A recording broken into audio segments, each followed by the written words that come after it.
नैनं छिन्दन्ति शस्त्राणि नैनं दहति पावका न चैनं क्लेहयन्त्यापो न शोषयति मारुतः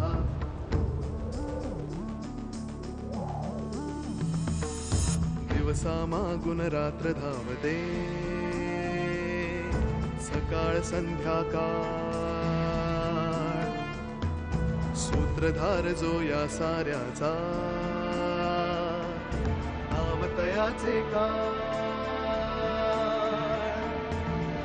तयाच्या मनात दडले नकळे कधी कुणा क्षणात होते संभव सारे क्षणापूर्वीचे असंभव असंभव असंभव असंभव.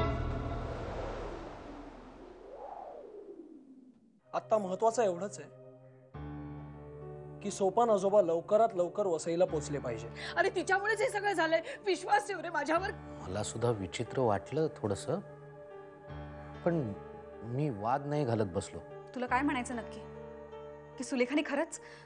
यांना बाहेर काढ. मला टोचून बोलतात. बाहेर काढ यांना. तुमचा माणूस तुमच्या घरी आला, त्याची फाईल बंद झाली. जी गोष्ट मला हवी असते ना ती मला मिळतेच.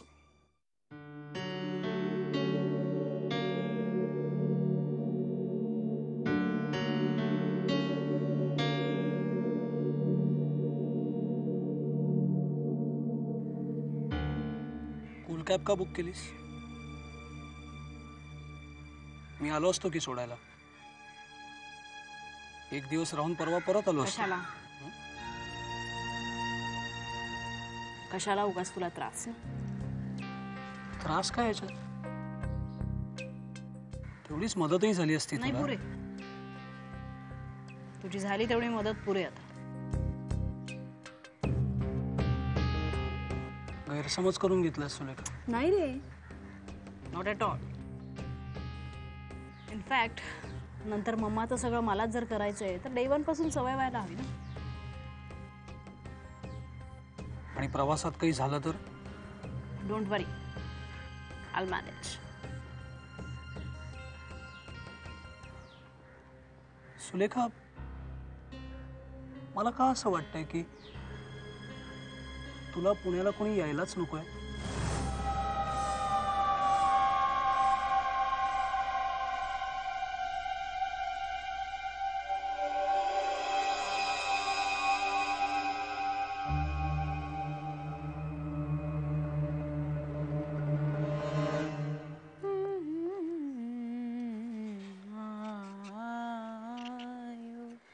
साजन मोरे घर आयो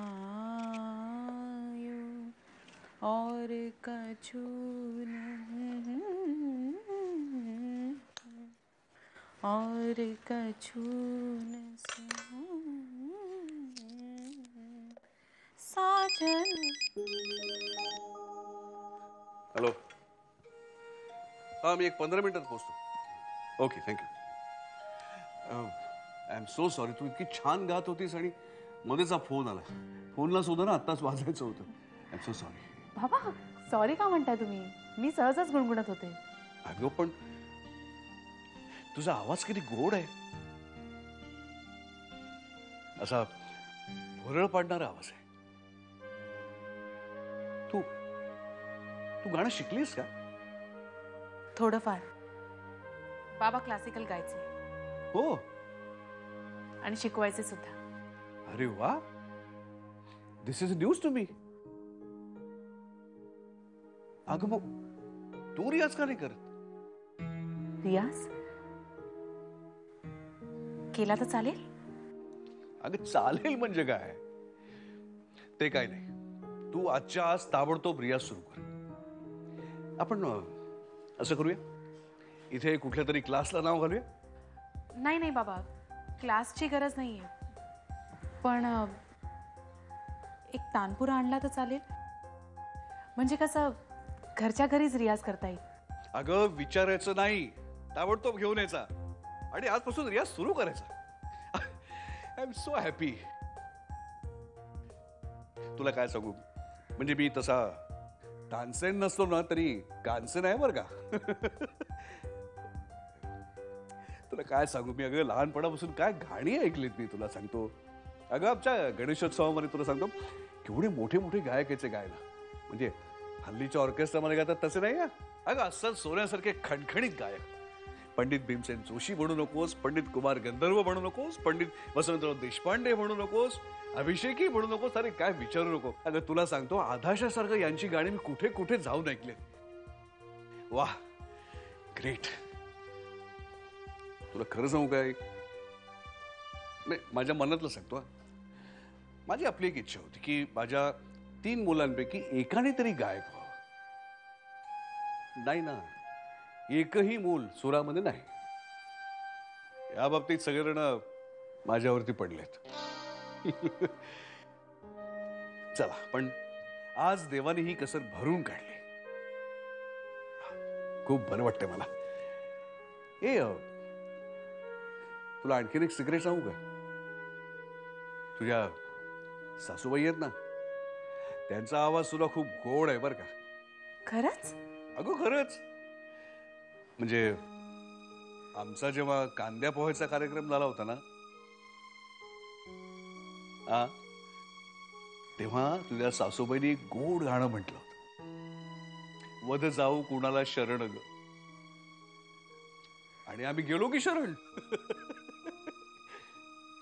एनिवे तू आजपासूनच ताबडतोब रियाजाला सुरुवात कर.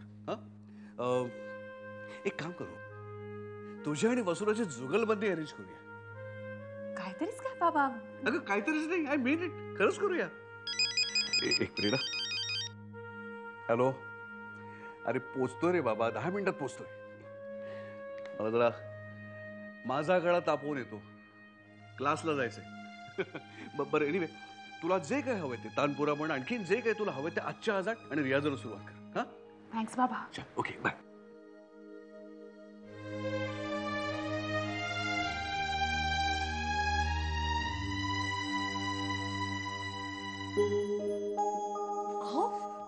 अहो तर ऐकून घ्या. काय हे ताटावरून उठायची काय गरज होती? काय म्हटलं मी असं? माझ्या माहेरी बोलून पाहू का? तुझ्या माहेरून पैसे आणायचं नाहीत असं मी तुला एकदा सांगितलं ना. मग काय करणार आहात तुम्ही? दोघा तिघांना बोलून ठेवलं, बघूया काय होतं. आणि त्यांच्याकडे पैसे नाही मिळाले तर? बाबांच्याकडे मागे. बाबांकडे? त्यांच्याकडे असतील एवढे पैसे? फक्त 50,000 रुपयेच मागणार आहे. 25 शेफडी आहे ना आपल्याकडे. पण आतापर्यंत तुम्ही बाबांकडे कधीच हात पसरला नाही. आतापर्यंत नाही पसरला, पण आता पर्यायच नाहीये. हे बघा मी तुम्हाला सांगते, मी माझ्या माहेरी बोलून तुला पाहते. एकदा सांगितलं ना, तुझ्या माहेरून पैसे आणण्यापेक्षा मी माझ्या बाबांच्याकडे पैसे मागेन. असं काय करता? जरासं माझं राधा. ऐका. अहो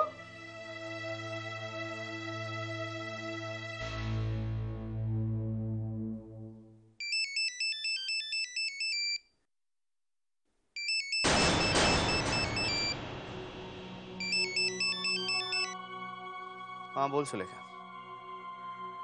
कसा आहेस तू? ठीक आहे. आणि शुभ्रा? ती पण मस्त आहे.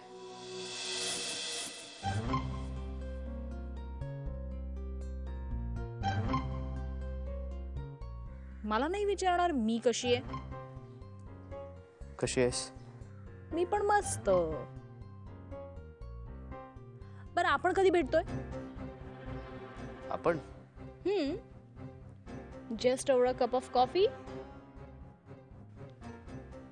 आज उद्याकडे मी पुण्याला जाते. जाण्यापूर्वी एकदा. नाही जमणार. का? तुझी बायको रागवेल? नाही, मीच जरा बिझी आहे. कमावून आधी 2-1 तास काढू शकत नाहीस का माझ्यासाठी?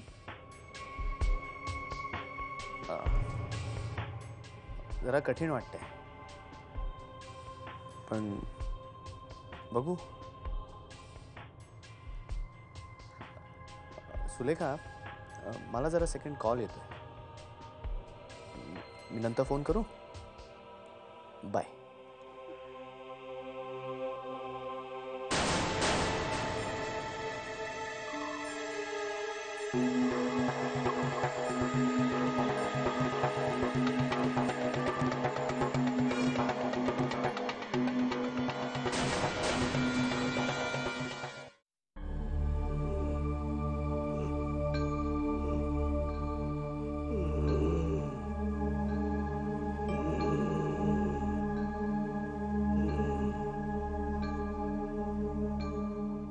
आजोबा, हो सोपान आजोबा, जेवून घेत आहे.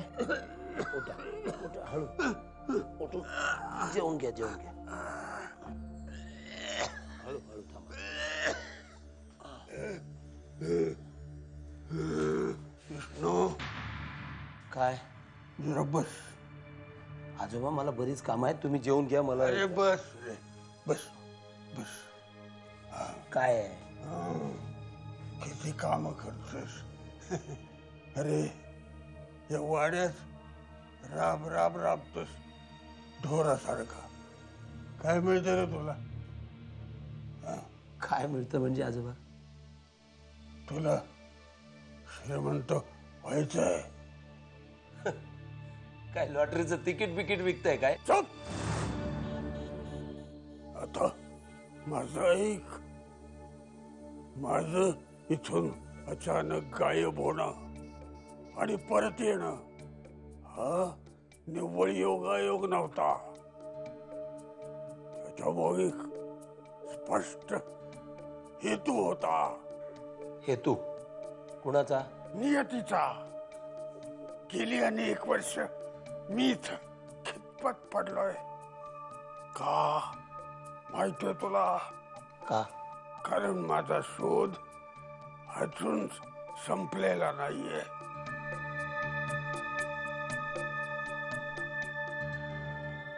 कसला विचारलं नाहीस?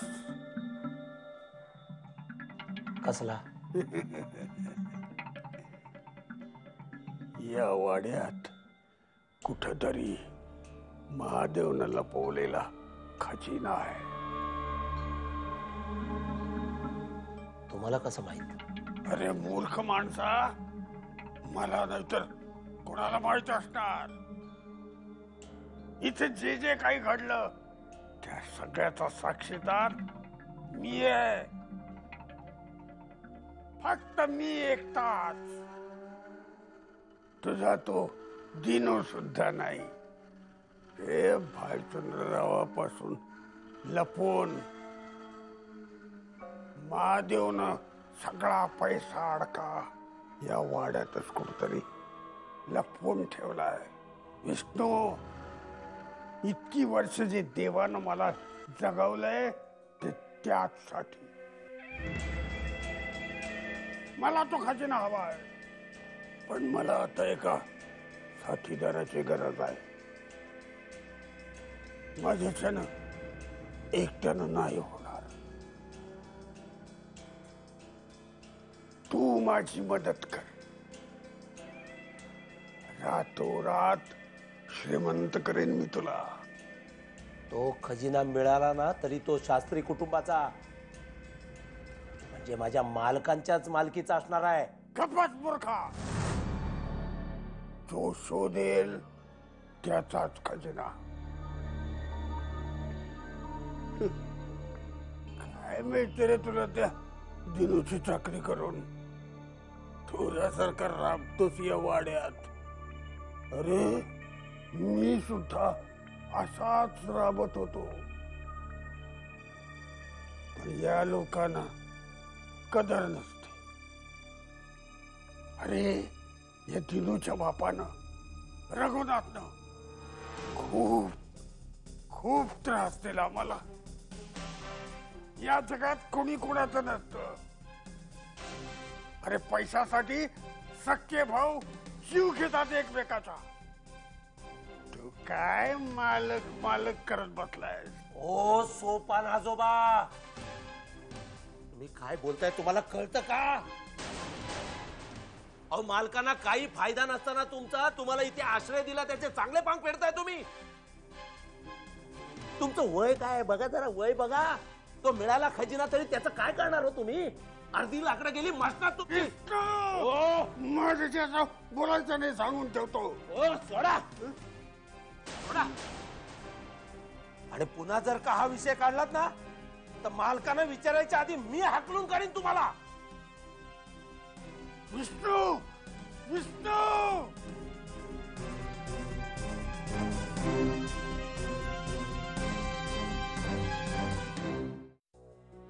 बाबा मी माझ्या एका मित्राकडून 75,000 रुपये उचलले होते.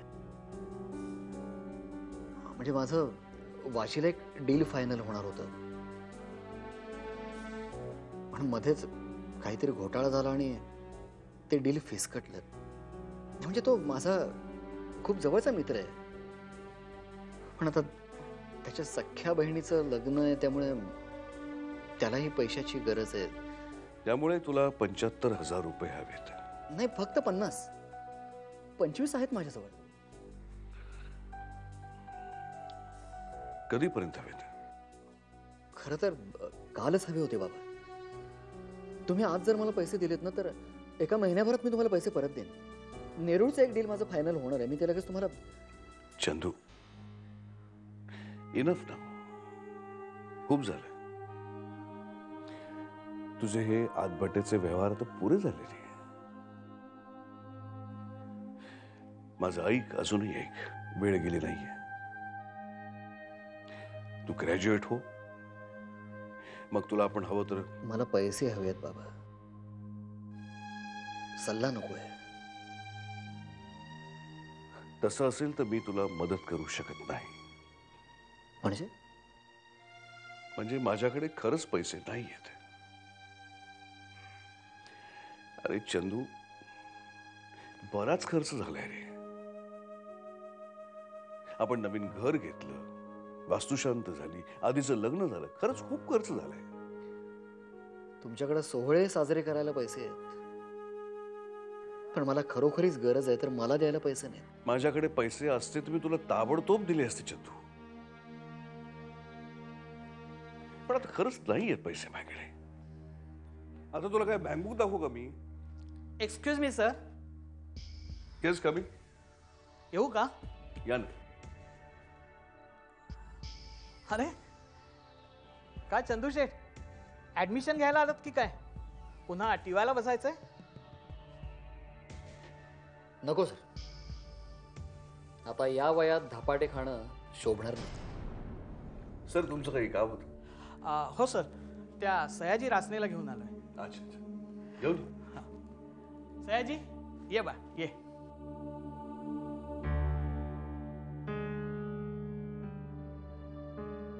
सर, हा सयाजी रासने. तुम्ही म्हणाला होतात ना एकदा यांना. हो. सयाजी, कुठे राहतोस तू? गिरगाव, झावबावाडी. अच्छा, करस्पॉन्डन्स करतोयस? Yes sir. सयाजी, तुझी बरीच फी बाकी आहे. पहिल्या टर्मची सुद्धा तू अर्धीच फी भरलीस. काय करूया? सर प्लीज मला क्लासमधून काढू नका सर. मी फीचे सगळे पैसे भरेन. आता मी पेपरची लाईन टाकतोय. मला माहिती आहे की त्यातून जास्त पैसे नाही मिळत, पण नोकरीही शोधतोय मी. जसजसे पैसे मिळतील तसतसे फी भरून टाकीन मी. पण सर प्लीज मला क्लासमध्ये राहू द्या. मला माझं शिक्षण पूर्ण करायचं आहे. मी फीचे सगळे पैसे भरेन सर. हवं तर मी स्टॅम्प पेपरवर लिहित देतो. तुम्ही सांगाल तिथं सही करायला तयार आहे. पण सर प्लीज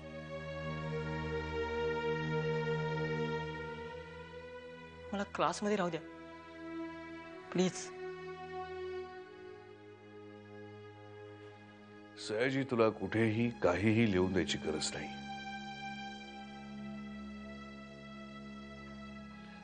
रेगे सर, तुम्ही वर्षाला सांगा सयाजीची या वर्षीची सगळी फी माफ केली म्हणून.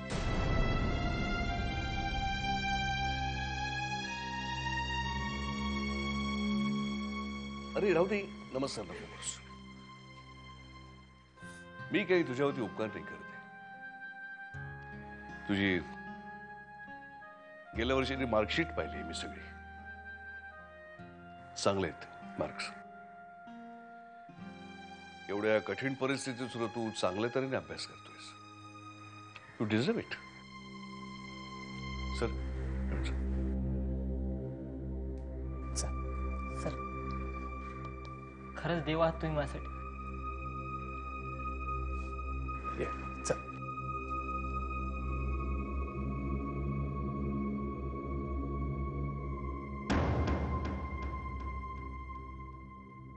निघालास? हो.